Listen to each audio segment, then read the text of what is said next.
Welcome to the Cold Steel Surgical Podcast with your hosts Amir Farouk and Chad Ball. We're really excited to bring you talks that we recorded as part of the CANUCS Surgical Fellows course. CANUCS is a national organization that stands for Canadian Collaborative on Urgent Care Surgery, and they've been doing some amazing work in understanding emergency general surgery and trauma in Canada. Dr. Chad Ball and Dr. Kelly Vogt were instrumental in bringing together some really fantastic speakers back in April of 2024 to talk about the critical knowledge and skills that surround obtaining a staff job, as well as being successful both personally and professionally in a demanding career. This was a really fabulous course aimed at surgical fellows. Dr. Morad Hameed is an innovator, leader, and trauma surgeon. He's currently the chief of acute care surgery at Stanford University and has previously held many leadership roles within Canada. We don't really think we can do justice to this talk by describing it. The title of this talk was about transitions in practice during a surgical career, but really Dr. Hameed took this to a different level. This talk was an ode to joy in surgery and how we can find fulfillment as both surgeons and as human beings. A long-standing friend to the podcast, you can find the links to the other episodes that we've had Dr. Hameed on in the show notes. We've spent a lot of time this morning talking about, getting started, and I'm really excited to introduce our next speaker, Dr. Morad Hameed, to talk a little bit more about transitions over phases of your career. Dr. Hameed, most of you were introduced to yesterday, but I'll add my own personal bent, which is as really one of the giants and founders of the acute care surgery model in Canada, has been a tremendous mentor to many of us in the room and beyond, and I think provides a lived example of what it's, at least from the outside, looks to be seamless transitions across these phases of his career. Though he has moved south of the border to take on the acute care surgery world at Stanford, his heart remains in Canada. I know it always will be. So he'll continue to be, I think, a tremendous influence to our practice here in this country. And I can't wait to hear what he has to say. Good morning, everyone. Dr. Vogt, thank you for that incredibly generous introduction. So I'm grateful to Dr. Ball and Dr. Vogt for giving me this opportunity to reflect on transitions in surgery. I think Dr. Ball asked me to do this because I've had a few transitions which he's had firsthand knowledge of during my lifetime. And this is, I guess, a way for me to explain to him and to some of my closest friends who are in the room the rationale for my latest transition, which is to move to the United States. So I recognize who I am talking to here in this room. I'm talking to surgeons, to fellows, to chief residents, people who are no stranger to transitions themselves. To get to this point, all of you have trained intensely, you have taken risks, you have stayed up at night when everyone else was asleep to pursue very high and altruistic objectives. And you traveled, you've moved, you've disrupted your lives, you've taken your families across the world to do big things. So I think that none of you in this room are any strangers to transition. So I recognize that I'm speaking to people who are already well-versed in transition and who are ready to do more. And more transitions take more risks to do bigger and bigger things. So I kind of have this extended metaphor of a fighter jet sitting on an aircraft carrier ready to take off. This is with all the training of a fighter pilot, all this technology behind you, you are poised and ready to take off into the world. So at any of this time, at this kind of moment, don't have to stay by the mic, what should we be thinking about? So that's the outline of my talk. It's interesting. We think about transitions in surgical life as transition to residency or transition to fellowship or transition to fellowship or practice or transition to retirement. But life is one continuum of transition, and that's sort of the theme of what I hope to say today. We heard a little bit about starting with why today. Why, at the very beginning, the core consideration of anything that we do is to be very attuned to why we are doing things, who we are, what is our values, what is our objective in mind.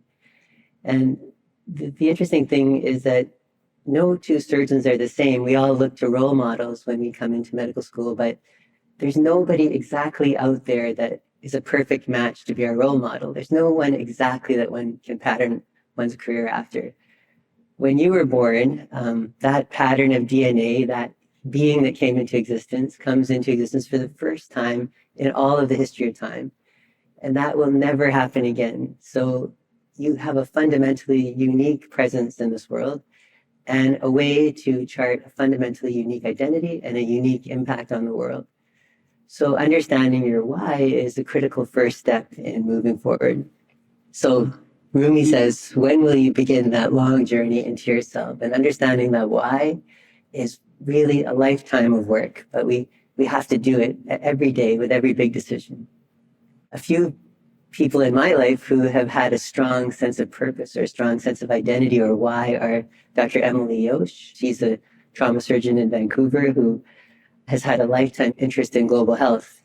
She initially didn't exactly know what form that would take. When she got into practice, she was Dr. Vogt's classmate at USC LA County, but when she came to Vancouver to work with us, she knew she had this interest in global health, but she didn't exactly know how it would manifest. And over the years, she built a global surgery program, a global surgery lab. She became a lead for the branch for international global surgical care at University of British Columbia. She has become a thought leader in global surgery, including chairing the Bethune Roundtable last year, which was the first ever Bethune Roundtable to analyze the context of colonialism in global health. So she's a brave thinker, and I think it starts with those fundamental values.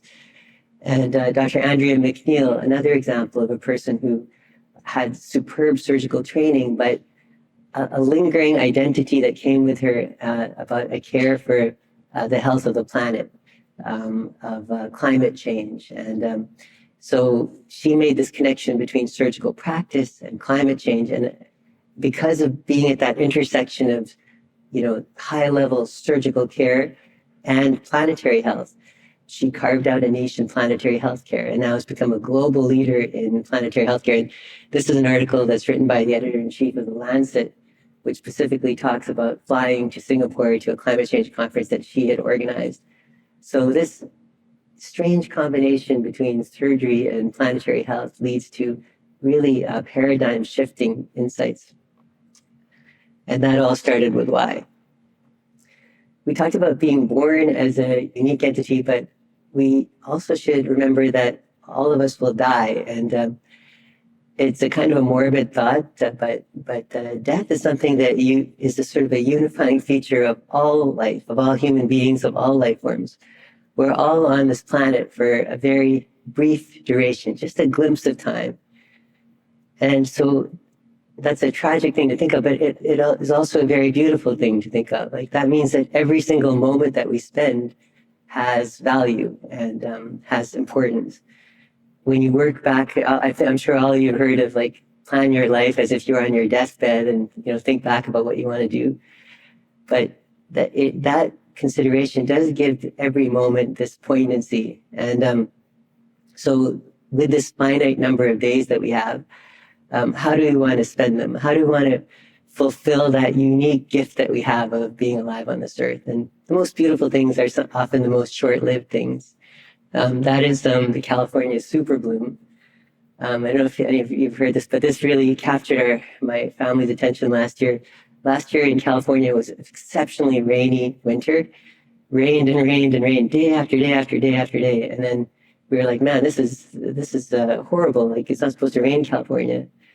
And then in the spring, this unique phenomenon happened. All of these blooms erupted all over the state. And this is called a super bloom. It's when you have all these, like, seeds, wildflower seeds that are dormant, after years and years and years of drought. Suddenly the rains hit and they just light up. And you can see the super bloom from space. And it's such a dramatic phenomenon. People drive all over to see these flowers. And on the Stanford campus, they were just beds of flowers just erupting from all the medians in the roads, on the sidewalks.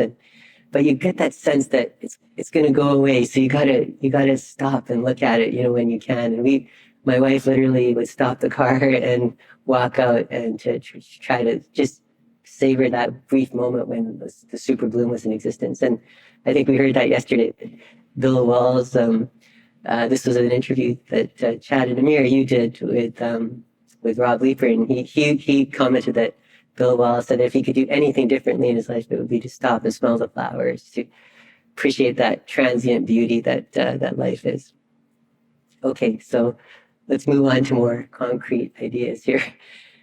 So if we understand that we are unique individuals and that life is this phenomenal privilege, how can we be more intentional about our lives? Like, how can we get the most out of our days? And I'm not saying that we have to be very regimented and follow a strict blueprint and stick to it forever, but some strategic thinking might be of value. And I'm certainly not a strategic thinker. I'm a very reactive person. Like, I never have a plan. And that's probably a regret of mine, that I didn't have a blueprint that I could master and then deviate from. But there's a lot of stuff out there on strategy. And here's a book that I'm reading right now by Patrick Bet-David, who's like a big YouTuber and a big businessman. And he talks about your next 5 moves, thinking about starting a business or starting life as a strategy. And he starts, of course, with these early principles of knowing yourself. And the knowing yourself part is kind of interesting. I mean, it is an obvious exercise to know yourself, but it is also an interesting exercise to kind of know where you're going to be. And he says that the best companies, the founders, they visualize what their company will be like in 20 years from now. And then they act as if they're already that. So their day-to-day life, their conduct, their relationships are all done as if they were already Google, like even if they're like a startup in someone's garage. And if you kind of assume that that's how you're going to be, there's a high likelihood that you'll achieve that objective in the end. It's kind of an interesting thing. And I think we all do it. I mean, we all know that we're going to be surgeons, but now the task is, as you finish your fellowship, is what kind of surgeon will you be? Imagine it, and then act on that. And that might help you to decide what to do on a day-to-day, hour-to-hour, minute-to-minute basis. To reason, to build the right team. We'll talk a little bit about team scaling and power plays. And Adam Grant is a writer that I'm just going to come back to at the end of the talk. But one of his books, he's a organizational psychologist, right, Amir? And he's at the University of Pennsylvania. He writes a lot of great books. And in fact, one of his books, Think Again, was actually given at a leadership course that I was at a couple of days ago. But this is a book that he wrote a little bit before called Hidden Potential. And he talks about the idea of 3 things that people can do to fulfill their potential. And top of the list is to lean into discomfort. So being comfortable with the idea of being uncomfortable.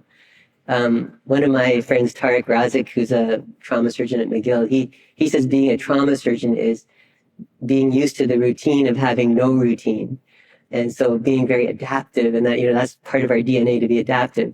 But here's a similar statement, which is to be comfortable with being uncomfortable. And even that guy, Patrick Bet-David, says that discomfort is not likely, it is absolutely certain. We are going to be in periods of intense discomfort.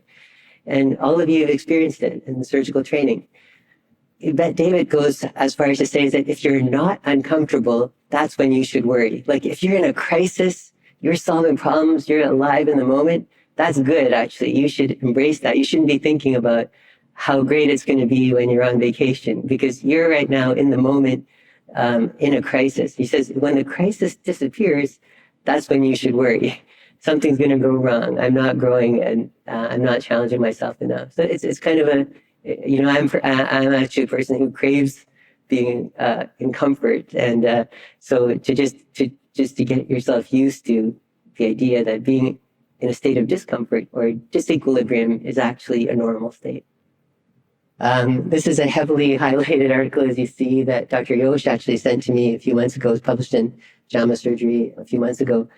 This is the idea that our ideal surgical careers, at least what we've been brought up to value, is to be triple threat surgeons. And are you guys aware of that concept of being a triple threat? A triple threat is a surgeon who's an awesome clinical surgeon, who's a great teacher, and who's a phenomenal researcher. And all of us sort of aspire to be this triple threat. It's, a big compliment in surgery. But this article says that maybe in the modern era, where the velocity of the ideas are so fast, the responsibilities are so great that maybe it's an outdated model. Like maybe we can't all be triple threats. And when we try to be triple threats, maybe we compromise one area or another. Like maybe the best researchers aren't that good clinicians, or maybe the best clinicians aren't that good educators.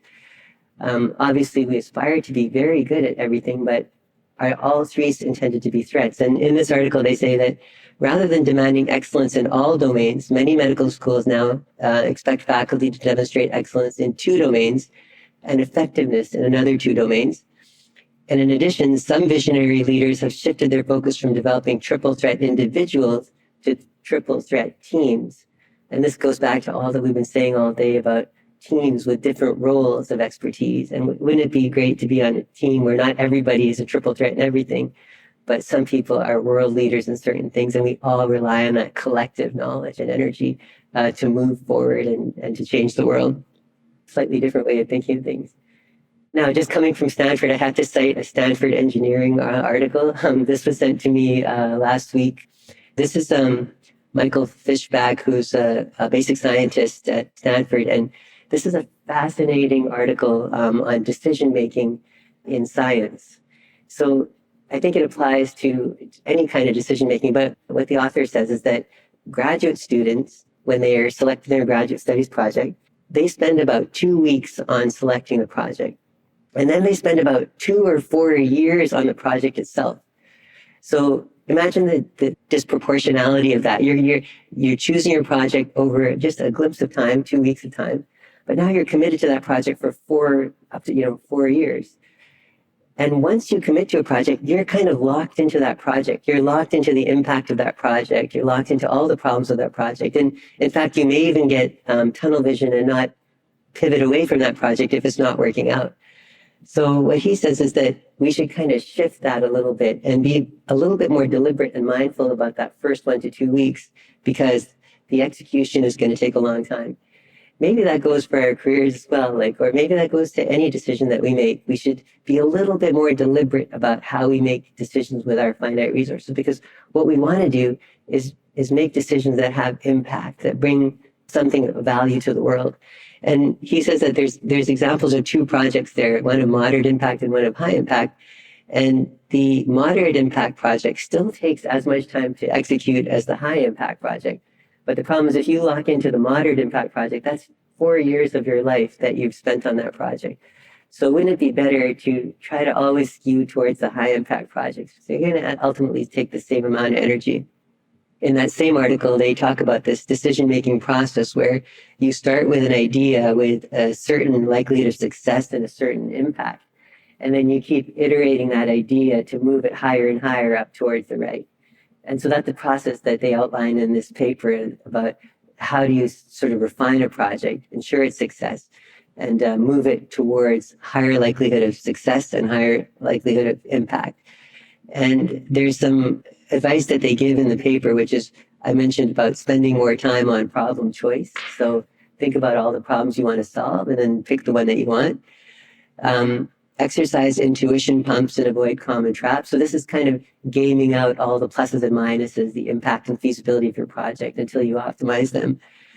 And then interestingly, in a very, it seems like a very risk-averse article, but they say, don't avoid risk, embrace it. You're actually moving toward risk, which is actually something that advances science more. Non-risky projects, he says, create incremental knowledge, but the risky projects are the ones that create quantum change.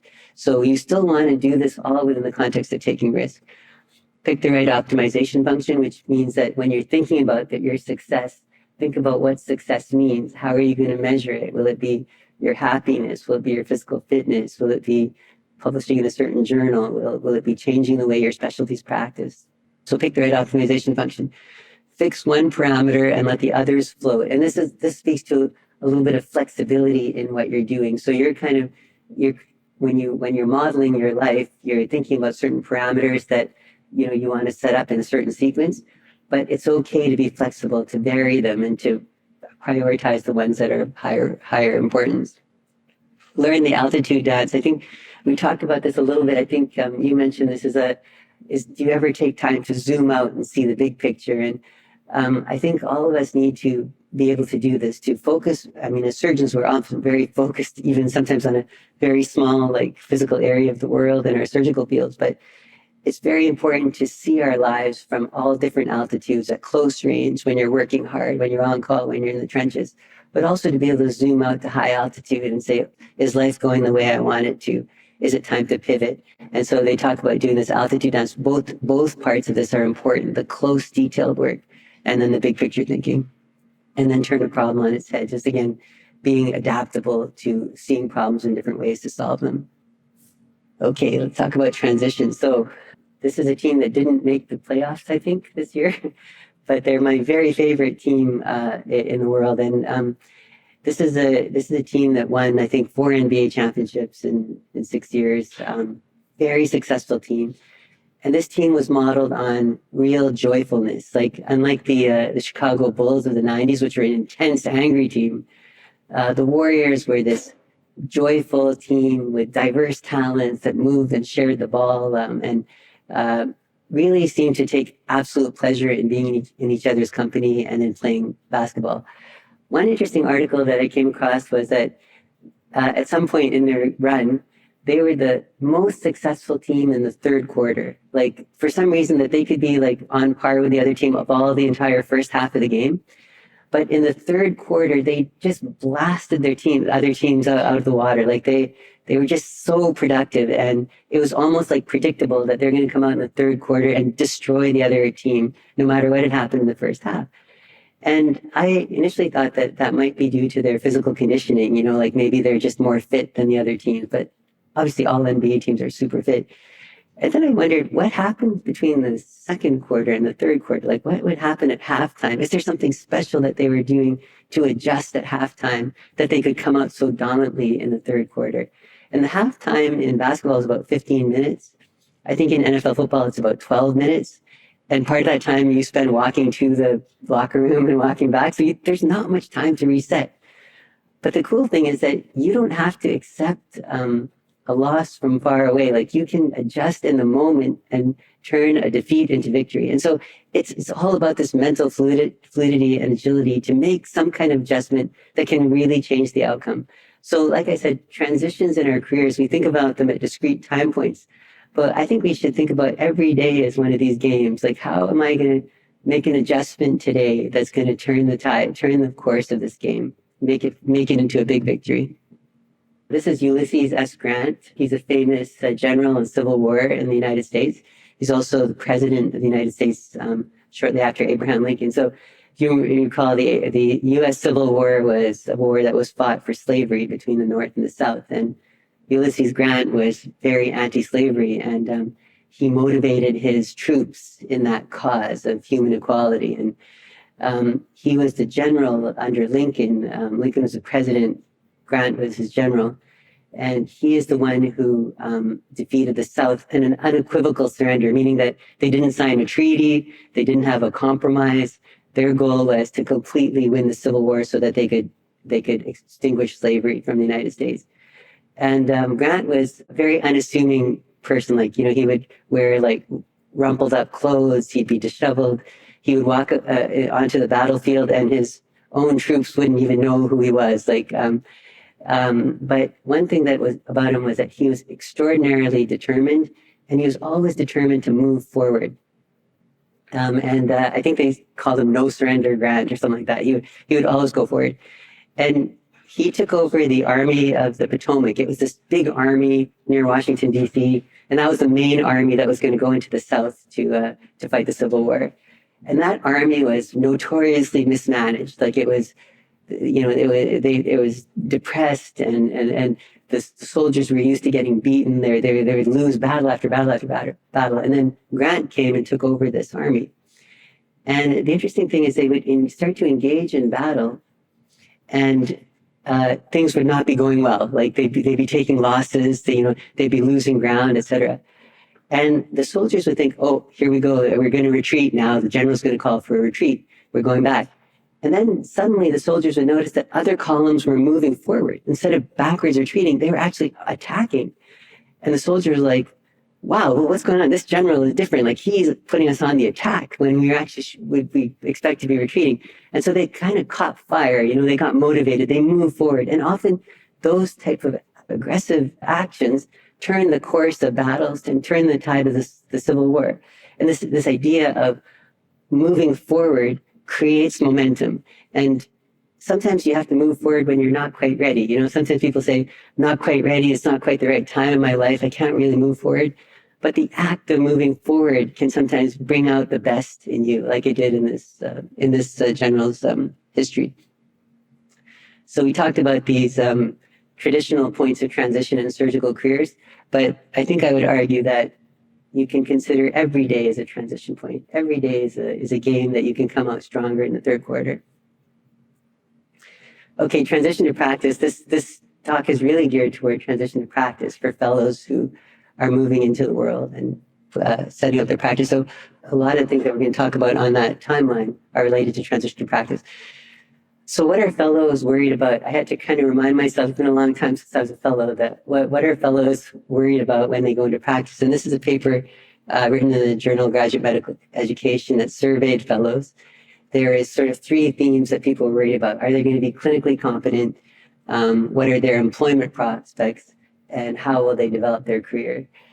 So the aspect of clinical competence was actually answered by Dr. Nadler, who wrote this paper back in 2015 on graduating residents' perception of their competency. And you can see a lot of green on those bar graphs that our residents who come through our training programs, our fellows, are superbly trained. It's some of the best training in the world. And you can go out into the world with a sense of confidence. When I went from residency to fellowship in the United States, I felt very well prepared. And, the U.S. has a great healthcare system too and great training, but almost every time I hear about a Canadian going to the U.S., I hear, wow, they're superbly well trained. So I know that we all have imposter syndrome.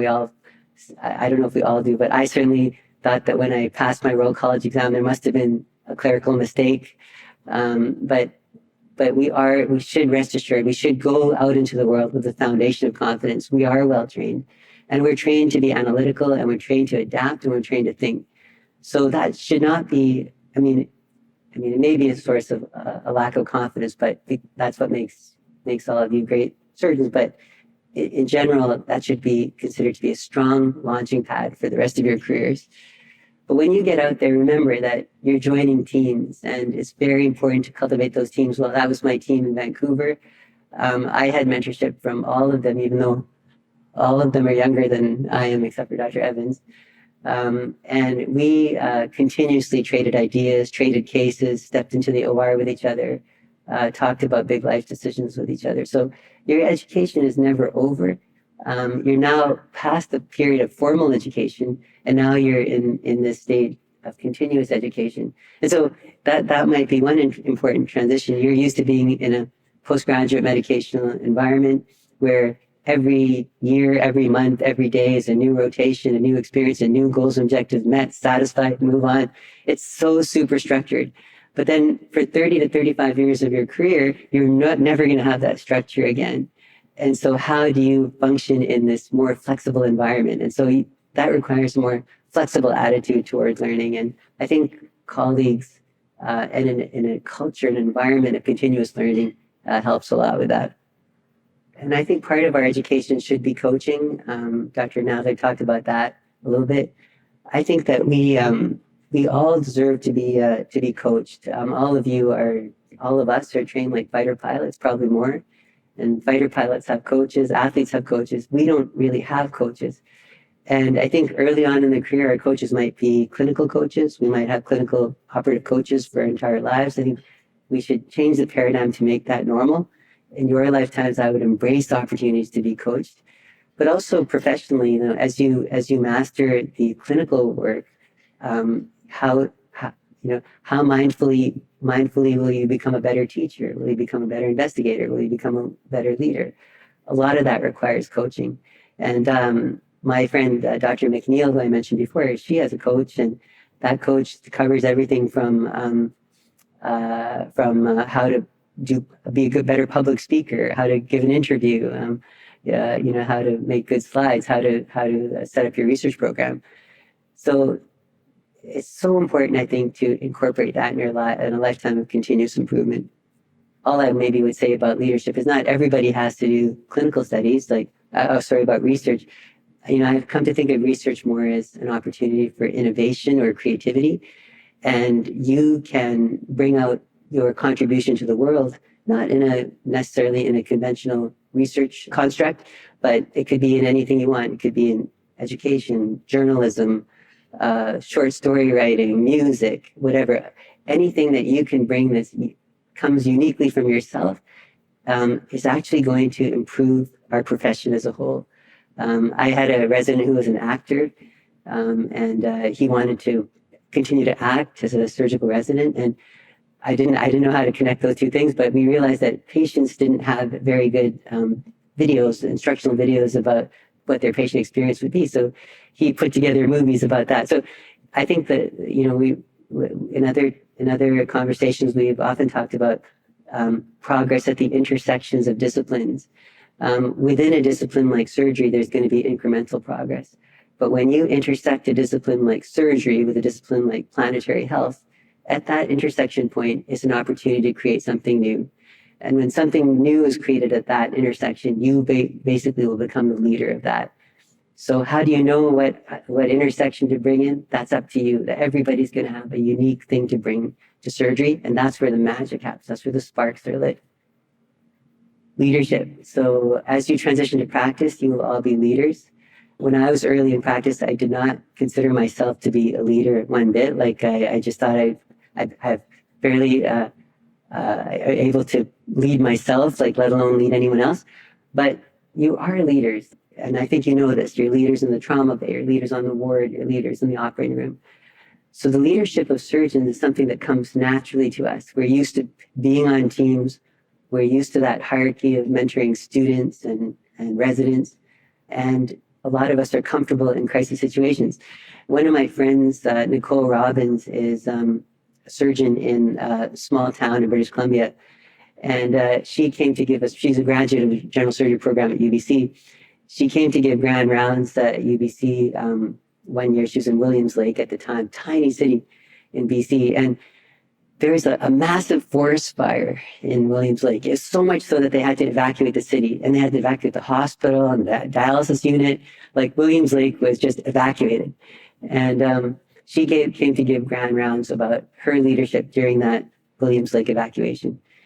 And so she gives this whole fascinating grand rounds about how they coordinated the evacuation and they got everybody out safely. And it was like a multi-sectoral approach to the evacuation between EMS and rehab and, the city government and so on.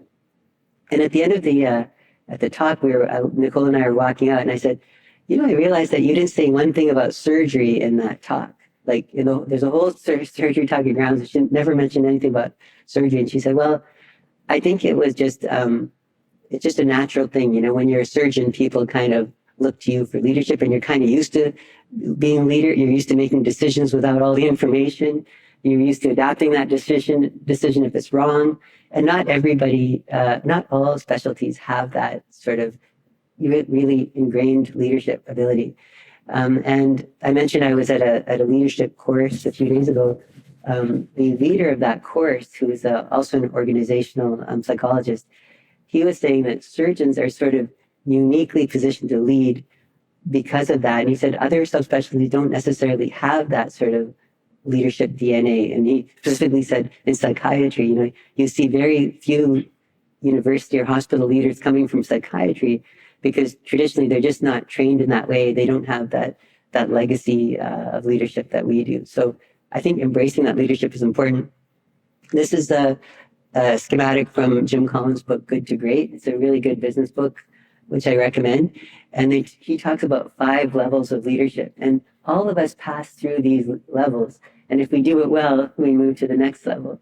The first level is simply being really good at what you do. You're good at what you do. You lead by example. People follow you because you're good. Then you become a good team player. Then you become a good manager, moving up to effective leadership. And then eventually you become a level 5 leader. And we'll talk about what a level 5 leader is towards the end of this talk. Another point about leadership that I didn't know until very recently, actually, which I wished I knew before. I think as surgical residents and fellows, we know how to lead down the chain of command, which means that we know that we're responsible for the decisions that our juniors make. We know we have to protect our medical students. We know that we have to take accountability for everybody below us. But what I didn't know, and maybe Amir, Chad, Kelly, me, you might know this, but there's also leadership up the chain of command, meaning that people above you, you can lead them as well. I've sat in on division meetings where people say they're complaining about hospital administration, and they say something like, "Oh, when is administration going to do something about this?" Or hospital leadership is so out of touch. They're a bunch of buffoons. Like, they're never going to get anything done. They're so ineffective and so dysfunctional. But I think what that does and then Jocko Willink points this out in his leadership books, is that what that fails to take into account is that people in leadership positions above us are actually really smart people, and they're really well-intentioned, and they really want what's best for the organization. And if they are not acting on your behalf, it means that you haven't communicated to them the urgency of the situation that you need. And so what I learned in my time as a leader in general surgery is that you really have to make a move on your own. Like, if you want to get something done, make the first move. Start to organize. Do things not for money or for power, but do things because it's the right reason for your patients. You'll be on a moral high ground, and then communicate what you need to your leadership. And that's a different dynamic of leadership that I'm embarrassed to say, I didn't know that you could lead up the chain of command until I read Jocko Willink's book, which Chad told me about a couple of years ago. So remember that you have power below and above, because the people above at the administration level, they actually don't know your problems. As much as you think they know what you're doing, they have no idea about your access to OR time, about the delays in getting a bowel obstruction patient to the OR, about the need for more resources for your trauma service. They just don't know, and they don't know the importance of it. So remember, lead down and lead up. Networks. This has been written about a lot in surgical transitions, is how do we build our networks? And I think when you get out into practice, your network is going to be your co-fellows and your co-residents. And I hope that you keep in contact with them for your entire careers, because those are people that you forged your identity with, and they will go through the same things as you did. And so keep that network close. But your network will expand. It will expand to your call group, or to your practice group, to your section, to your division, to your hospital, to your university. And as you get more and more senior, that network will expand to the national organizations. And it's actually, as people go to so far in the United States, I noticed that these networks are much more deliberate. And people will actually go to a meeting, and I've never done this in my life, but they'll go to a meeting. I go to meetings to learn or to meet friends or whatever, but they will say, I'm going to go to this meeting. Who am I going to meet? Who am I going to introduce myself to? And maybe it'll take 2 or 3 introductions, but eventually they're going to know who I am. They're going to put me on a committee. They're going to invite me to a paper. They're going to put me on a grant. So it's that idea of not passive network building, but active network building. And the network will increase in its scope as you get more senior. So these are the different hierarchies of networks. That was our general surgery residency program. This is our BC society. So even as a junior faculty member, you can go to your provincial organization, surgical society, start to present, start to put your hand up, start to volunteer, and you'll see overcoming that shyness will open up tremendous amount of opportunities for growth and for joy. And that's something that happens every year. This is our residence at the Canadian Surgery Forum, which is actually a very joyful event, just all about creating that supportive network that makes life a pleasure. These are the program directors at the UBC General Surgery Program. Your program directors are your program directors for life. And so remember to call them when you're in trouble, when you need advice, when you need to know something. And all of us faculty care for our trainees in that way, that we want to be part of that network forever. And sometimes you kind of forget, life is busy, you lose touch with people, but that feeling, that bond is unbreakable. It will be there forever. Okay, equity. Amir has put a lot of thought into health equity, but in your lifetimes, equity will be a more important issue. And we have to be mindful about how we create space and opportunities for people who train with us. We have an EDI committee. We started an EDI committee at UBC. They started to, study, gender disparities in our surgical group. And I thought we had a very equitable division in BC, but it turns out it's not as equitable as I thought. And I think, Amir, you mentioned that 20% of surgeons in the US are women and only 10% of professors are women. So we have a lot of work to do, and that's going to be a challenge on our subsequent generations. And we have to make these transitions easier for people who have been underrepresented in those transitions. Social movements is just another point about something that we're more aware of now since the pandemic, that our profession has a responsibility to create equity, not only within the profession, but for our patients as well. And I love this quote from the American College of Surgeons, that there is no quality without equity. So even if we create the highest quality health systems in the world, unless people can access them, it doesn't matter. So all of our work, not just the people who are interested in public health equity, all of us have a duty to make sure that we are creating equitable systems with good access.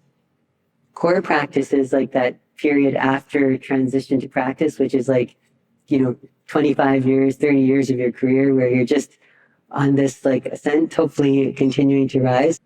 And so we talked about this transition between postgraduate medical education to continuing education. And so I think this is a really open field still. We don't know how to measure education. And as soon as you go into practice, you're going to be kind of in a niche.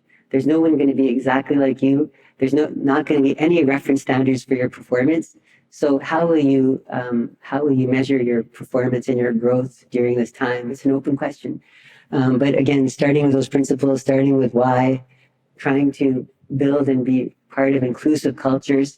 This is a little survey that we did within the group at Stanford that I just joined. And this is a graph about organizational culture. Basically, on one axis, the y-axis, you have an internal to external focus continuum. And on the y-axis, you have stability and control, flexibility and discretion. So every organizational map on all of these four quadrants with a variable shape. Stability and control, and none of these are bad. There's no judgment to any of these things. Stability and control might be something in the military, whereas flexibility and discretion could be in a tech startup. And our group, the red diamond is where our group at Stanford thinks they are now. They're heavily skewed toward a market culture, which is rigid, externally focused, based on metrics, based on external validation. But the green diamond is where they want to go. So you see a definite wish to move from a more market-driven culture to a more clan-based culture, which is more inclusive, more flexible, more supportive, encouraging of risks and failure. And so I think starting to build those cultures is going to be an interesting challenge for the next generation of surgeons. I think as we move into practice too, we have to measure what we do. This is a fantastic book by John Doerr, who's a tech investor in Silicon Valley. And he was, I think, one of the early investors at Google. He talks about this accountability in terms of objectives and key results. So basically what he says is every organization, every division, every human being should have a set of about 4 objectives that they want to do at any given time. I have 4 objectives, what I'm focusing on for this quarter. Those objectives all have to be measurable by key results. So a key result is something that's definitely quantifiably measured. So a key result can't be something like, I want to be the best surgeon in Canada. A key result should be something like, I want to have less than 1% surgical site infections. Something that you can measure with a number. And if we all have objective and key results, we will all begin to see progress and growth. And I think we talked briefly about this idea that how do you say no or yes, or how can you protect yourself from saying no? The beauty of objectives and key results is they're meant to be transparent. John Doerr recommends that you post your objectives and key results on your door. So if I go to Amir and I say, Amir, hey, can you help me on this paper about surgical nutrition or something like that? And Amir can point to his objectives and key results and say, surgical nutrition is not one of my 4 objectives and key results for this quarter. And we agreed on this, and you should know better than to ask me that. And I'll be like, okay. Sure, no problem. So it's a way, this transparency of this organization, your OKRs will align with the values of your company and your mission, but it'll allow you to stay focused and allow you to measure what you do. I didn't put it up here, but I just got an article that said, if you want to be a great leader, keep a journal. And again, I think, how many of you keep journals?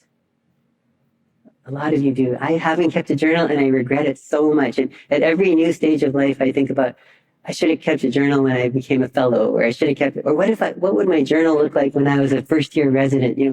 At the time I thought, I just got to survive. Who cares what I think right now? I'm only a first year resident. But probably the intensity of feeling and the growth that I had as a first year resident is lost. Nobody will ever know, including me.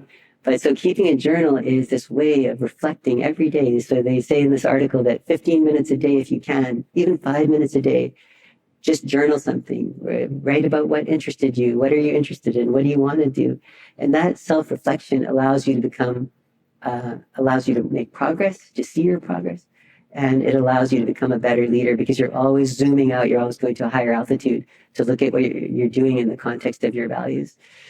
This is just a little schematic about learning health systems. The idea that we should aspire to live and work in systems where we're continuously learning from the environment around us. Every patient that comes through, we should be measuring data on them so they can teach us something. Every experience we have should teach us something. So we want to embed ourselves in these learning health systems. We started doing some of this work at UBC and now at Stanford. Okay, senior practice. So Chad asked me to do this transitions talks. I also read a little bit about the transition to senior practice, and it is not a good story. So as soon as you hit 55, they talk about diminished cognition, cerebral atrophy, diminished reflexes, diminished sensory perception, your vision, your hearing, all goes and not only that, there's I don't know if you can read that, but it says the great paradox of the aging surgeon, greater experience, but worse clinical performance. So there's documented studies that say that older surgeons do not adhere to guidelines. They're unlikely to be flexible, to move to new ideas. So it is like a bad situation for me. But I think that it's a reminder that every stage of career is important. Just because you're first or second year in practice doesn't mean that you're not as good a surgeon as me, who's been in practice for 25 years. It means that you're just bringing something different to the table. You're bringing new ideas. You're bringing new energy. You're bringing more stamina. And as we get older, we trade that, and we should move into new roles. But I think this reminds me of two things. One is that our career span is finite. We have to make the best of it while we have it. And number two is, if we want to make sure that we have a sustained impact in our career, we should train ourselves to be adaptable, flexible, strong. We should pay attention to our health because it's not something that we should take for granted. Okay, back to level 5 leadership. So I think when you're a senior surgeon, maybe this is the time when you might reach this level 5 leadership, hopefully a lot earlier. But I thought this might be the right time to bring up, what is a level 5 leader? We talked about that pyramid with level 5 leadership at the top. And the thing about level 5 leadership is level 5 leaders display a powerful mixture of personal humility and indomitable will. So they talk about these leaders who transform companies. They're often not the celebrity leaders like Elon Musk or Steve Jobs, who are super flamboyant, who are always in the media. They're often these invisible leaders who nobody can even identify. And what happens is that the way you find those leaders is you see an enterprise or a company enormously successful, but there's no apparent leader there. Usually there's a level 5 leader at work behind the scenes there. And these leaders are people who are very clear thinking and very determined. They're not determined about their own career success, but they're determined about the success of their organization. And they will do anything to move their organization forward.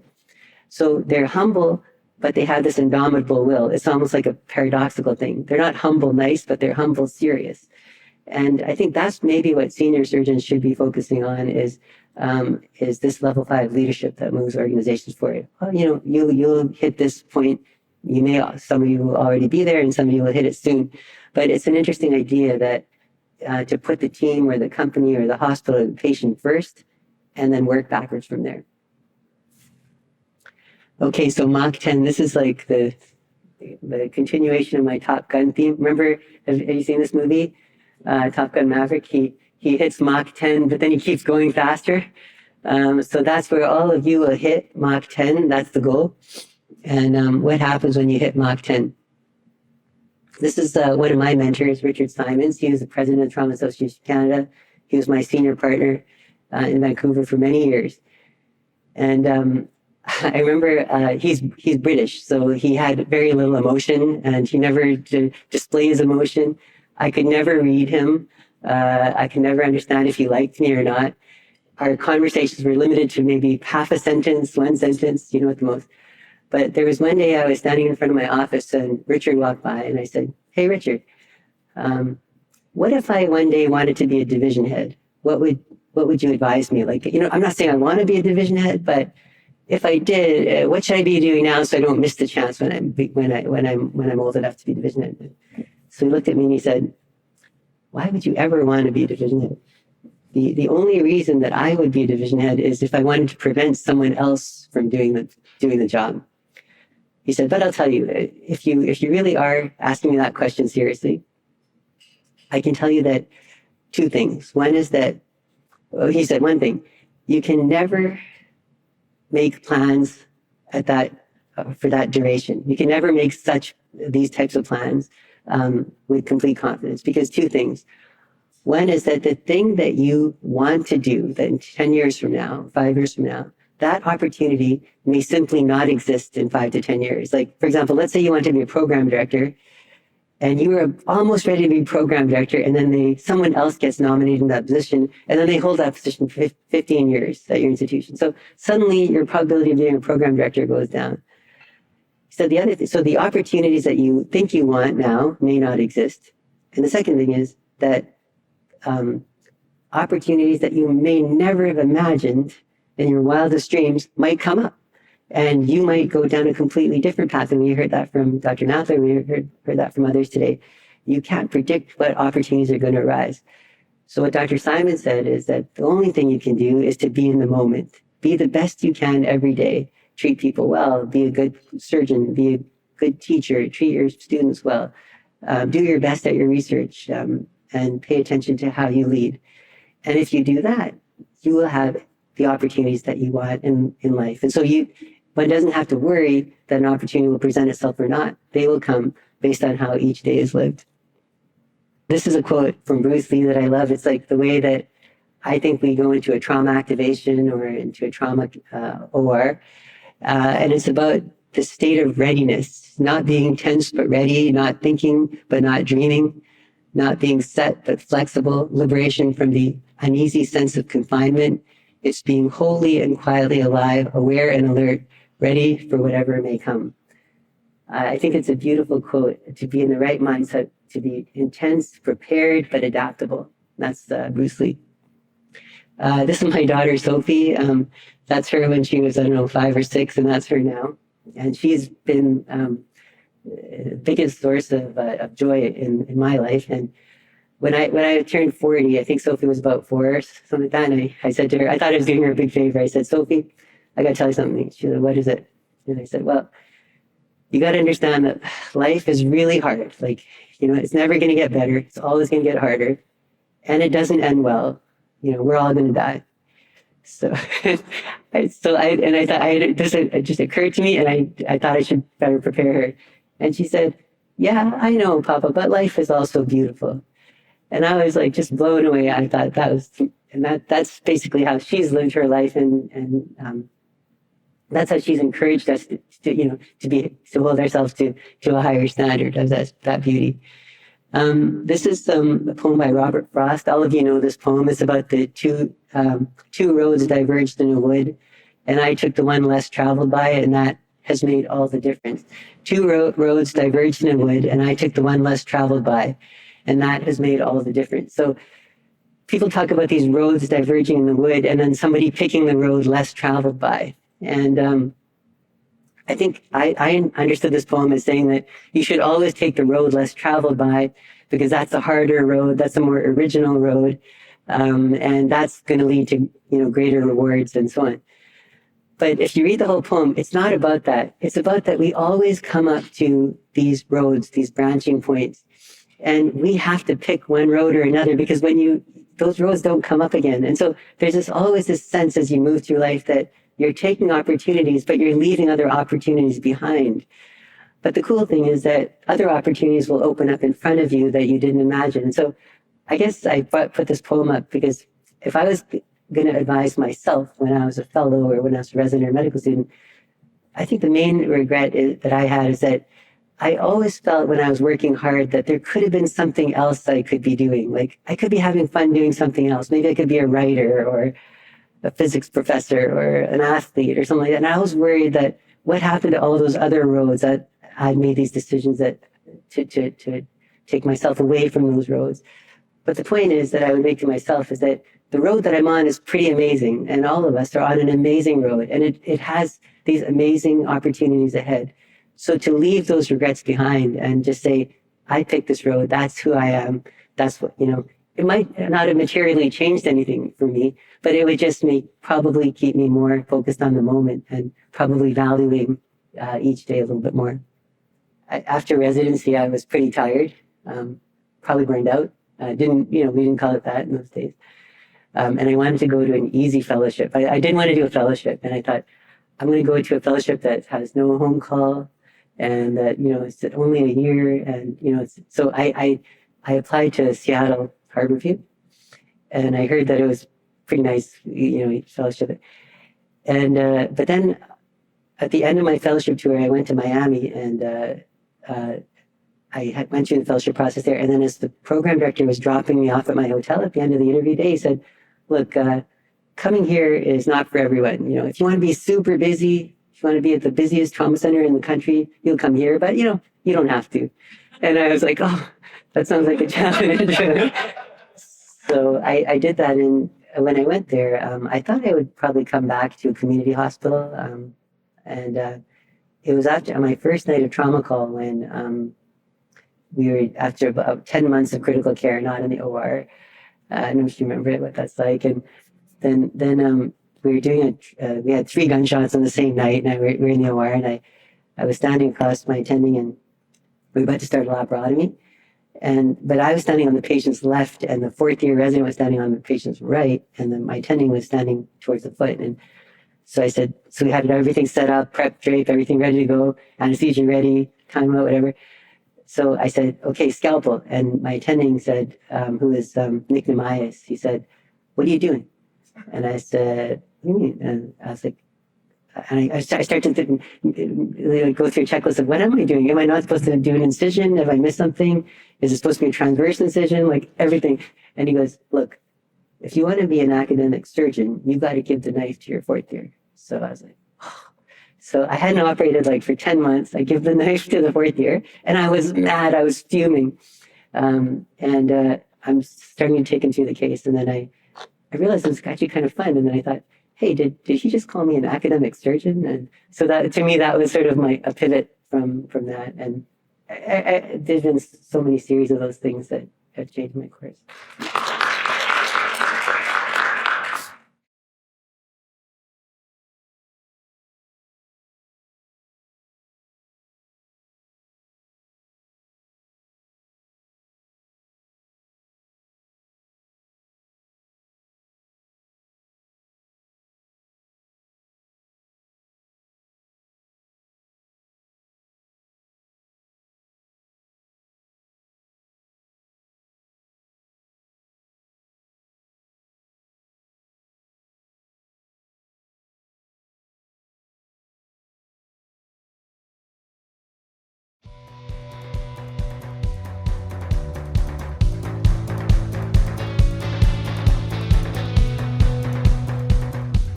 You've been listening to Cold Steel, the official podcast of the Canadian Journal of Surgery. If you have comments or questions, please email us at podcast.cjs@gmail.com. Thanks for listening.